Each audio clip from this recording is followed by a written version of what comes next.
Your payslip lands with a dull thud. You scan the numbers, another chunk gone before it ever touched your hands. It's a familiar pain for millions across Britain. The deductions are relentless, draining away the fruits of your labor. The state promises health, education, and security in return. But as your take-home shrinks, doubt creeps in. Are these promises being kept? The Great British Spending Mystery. Government pie charts offer reassurance, NHS, pensions, welfare, education. But beneath these tidy labels, the reality is far messier.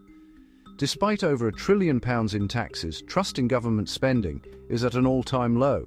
The gap between what people pay and what they receive keeps growing. The money, it seems, is vanishing into fog. The NHS is Britain's pride and its problem child. Nearly £180 billion a year flows into its arteries, making it the single largest recipient of public money. Politicians promise ever more funding, claiming it is safe in their hands. But inside the system, cracks are showing. Bureaucracy is rampant. Management layers multiply, each with new targets, reports, and meetings. NHS England alone boasts thousands of non-clinical staff, while waiting lists for basic care spiral. Medical professionals quietly lament how paperwork chokes their time, keeping them from patients. Then, there's the expensive tech that never works.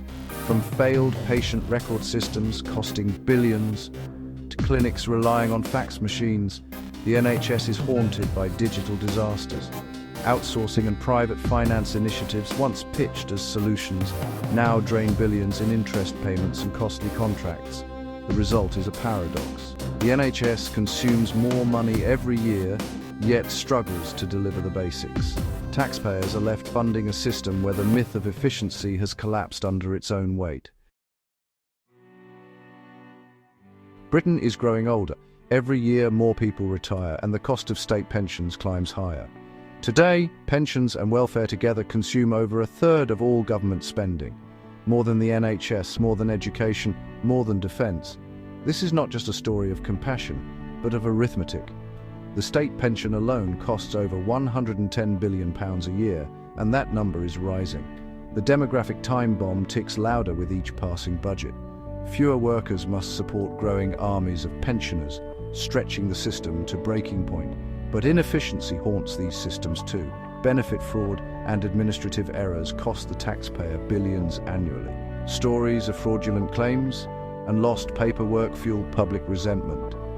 Even those who depend on benefits describe a labyrinthine process, riddled with delays and confusion.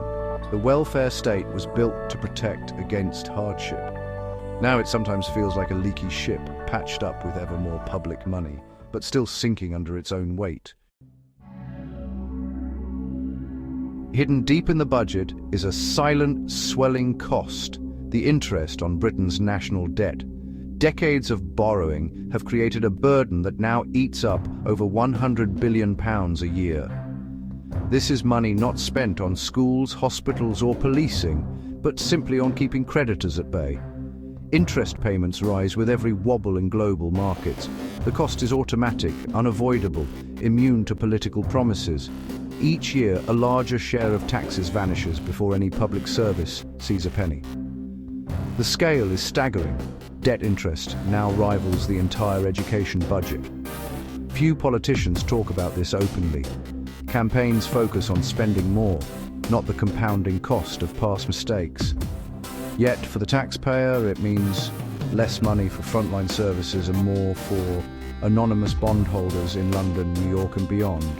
As debt grows, so does the sense of futility.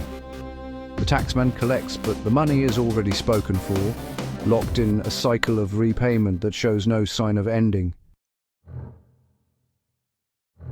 If there is one constant in British public life, it is the scandal of government waste. Failed infrastructure projects litter the landscape.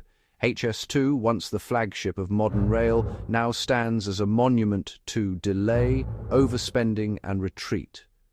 The final cost will likely exceed £100 billion, with little to show for it.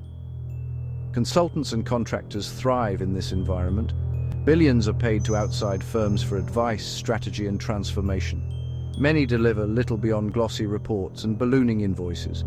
The public, watching funds drain away, feels powerless to intervene.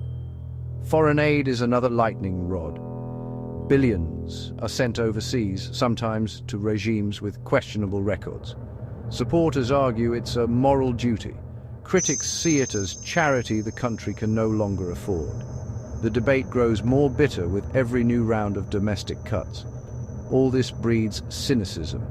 For every pound paid in tax, there is a lingering suspicion it will be wasted, lost in a maze of mismanagement, failed ambition, and political theatre.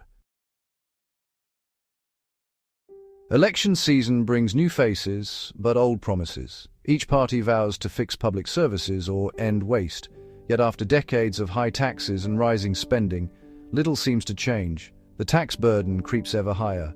For many families, the sense of being squeezed is now a permanent state. The crisis is not just fiscal, but existential, a reckoning with the limits of what the state can do.